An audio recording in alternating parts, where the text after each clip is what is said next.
주님 평화. 네, 오늘 시간이 좀 할 일이 너무 많아서 잠깐 틈내서 녹화를 합니다. 오늘 새벽에 독서하신 분들 수고 많으셨어요. 독서 중에 가장 긴 다니엘서 그 수산나 이야기, 짧게 읽으신 본당도 많겠지만 저희는 뭐 수도회라서 길게 다 읽었습니다. 한참 걸렸어요. 그래도 우리 형제 요한 형제님의 목소리가 너무 멋있어서 시간 가는 줄 모르고 매번 듣는 독서임에도 불구하고 또 새롭게 들려왔습니다.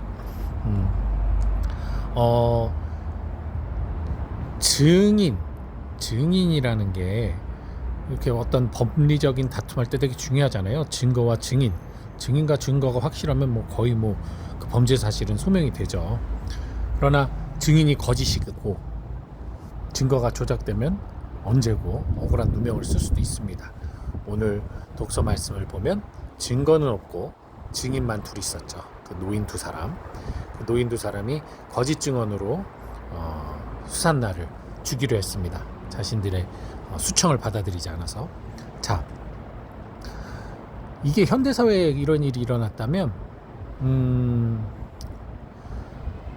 수산나는 어떻게 됐을까요?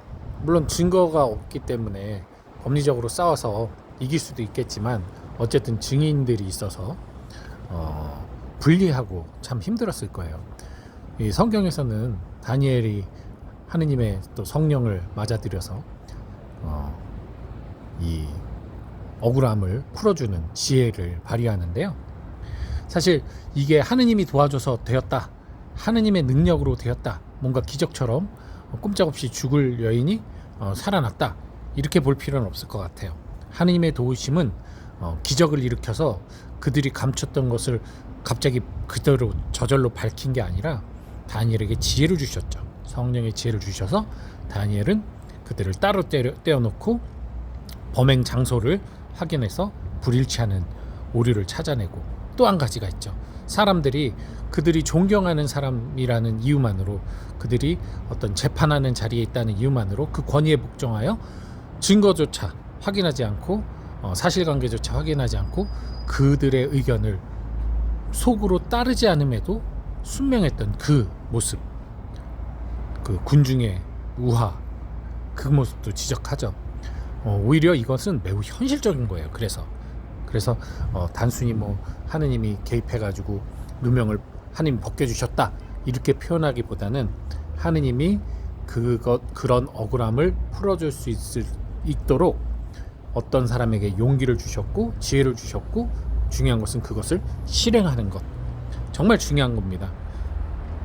성모님도 마찬가지고 바오로 사도도 마찬가지고, 자기에게 닥친 그 상황, 자기에게 오신 하느님의 말씀을 순명하고 그것을 실행으로 옮겼을 때 이 세상에 독생성자 예수 그리스도가 오실 수 있었고 또 온 세상으로 복음이 선포될 수가 있었던 거죠. 그것처럼 다니엘도 그 예언을 받고 혼자 이건 정말 아닌데 억울하네 라고 생각하면서 끝낸 것이 아니라 하느님의 이름으로 이 불의를 해소하려고 노력했고, 그 노력이 결실을 맺은 거죠. 즉 여러분, 하느님께 기도할 때는 어떤 기적적인 사고, 나는 아무것도 하지 않고 그냥 하느님께서 알아서 다 하십시오 라고 내어 맡기는 것으로 끝나는 것이 아니라, 내가 이것을 해결하려는 하는 힘이 부족하고 지혜가 부족하고 용기가 부족하오니 주님께서 그것을 달라고, 그리고 어떤 과정에서든 어떤 결과가 나오든 그것이 나를 해치지 않고 그것으로 내가 무너지지 않도록 내 안에 굳센 용기를 달라고 청하는 겁니다. 그런 청원의 기도 안에서 우리가 불가능하다 여겼던 것들을 실행하고 실천할 때, 해낼 때, 그것이 진짜 기적이죠. 참된 기적이죠. 우리가 깨달음이 없는, 그저 보기만 해서 놀라운 마법이나 마술과 같은 기적은 사실 우리에게 오히려 독이 되는 경우가 많습니다. 나를 하여금 아무것도 하지 않게 하는 거죠. 그냥 그 사람에게 다 맡겨버리면 끝이에요. 그럼 나는 내 삶의 이유가 뭐가 있습니까? 내가 주체적으로 살아야 되는데 맡겨놓고 산다. 그것은 기적이 아니라 오히려 저주가 될 것입니다. 그래서 오늘 이 수산나 독서를 통해서 그런 부분을 좀 묵상을 했고, 또 한 가지, 내가 나를 증언하는 것, 그거는 사실 말이 안 되죠. 이번에 탄핵 그 심판 안에서도 그 윤석열 씨가 자기 자신을 변호했단 말이에요. 자기 자신에 대해서. 근데 그거는 사실은 증언이 될 수 없습니다. 법리적으로 증언이 아니라 그건 진술일 뿐이에요. 그렇잖아요. 내 입장에선 나는 억울하고 나는 누명을 썼고 나는 안 그랬고 그렇게밖에 말할 수가 없기 때문에 자기 변호를 해야 되기 때문에, 그래서 그것은 증언의 효력은 없고 그냥 진술입니다. 근데 오늘 예수님께서 내가 나를 위해 증언하는 것은 참되다라고 말씀을 하세요. 근데 불과 얼마 전에 예수님이 내가 나를 증언하는 것은 안 되는 거라고 얘기를 했거든요. 이거는 두 가지 의미를 담고 있습니다. 오늘 우리 가브리엘 형제님 강론 때도 비슷한 말씀을 하셨는데, 인간으로서는 당연해요. 내가 나를 하느님이라고 말하는 것은 오만이고 교만이죠. 그 망상이고 거짓이죠. 내가 하느님일 수가 없잖아요. 그러나 우리는 이미 예수 그리스도가 하느님임을 알고 있어요. 그리고 예수 그리스도는 당신 스스로 말씀하시는 게 하나도 없고 오직 아버지의 뜻에 따라 선포하시고 행동하셨어요. 그렇기 때문에 내가 나를 증언하는 것이 아니라 내 안에 성령께서 나를 증언하신 거예요. 그렇기 때문에 그것은 참된 거죠. 진술이 아니라 증언. 그것을 알아보지 못한 사람들은 저 사람이 미쳤구나, 감히 하느님의 이름을 들먹여? 라고 생각할 수밖에 없었겠죠. 저 또한 마찬가지인 것 같아요. 저는 평상시에 강의를 하거나 뭔가를 말할 때는 긴장을 해요. 두려워요. 사실 이 유튜브 하면서도 많은 긴장 속에 합니다. 어쨌든 저의 생각을 이야기하고 저의 어떤 깨달음을 나누는 시간들이 많다 보니까 가끔은 내가 이걸 제대로 하는 건가, 이것으로 인해서 혹여 누군가에게 피해를 주지 않을까, 온갖 걱정 그 집이 있어요. 두렵습니다. 그런데 이상하게도 성당에서 미사할 때, 강론을 할 때는 내가 하는 말에 대한 두려움이 없어요. 뭐를 말해도 그냥 자연스럽고 떳떳하고 당당해요. 같은 성당의 장소에서도 강론은 떳떳하고 당당한데 강의를 한다 그러면 또 긴장을 해요. 다리가 후들후들 떨리고. 그 이유가 바로 아까 말씀드린 그런 부분에 있는 것 같습니다. 강의나 이런 거는 내가 나의 생각을 증언하고 나의 생각을 사람들에게 설득시키는 과정이잖아요. 그러다 보니까 내 자기 확신이 없으면 두려울 수밖에 없겠죠. 자기 확신이 있으면 오만할 수도 있는 거고요. 나의 생각을 강요하게 되는 거잖아요.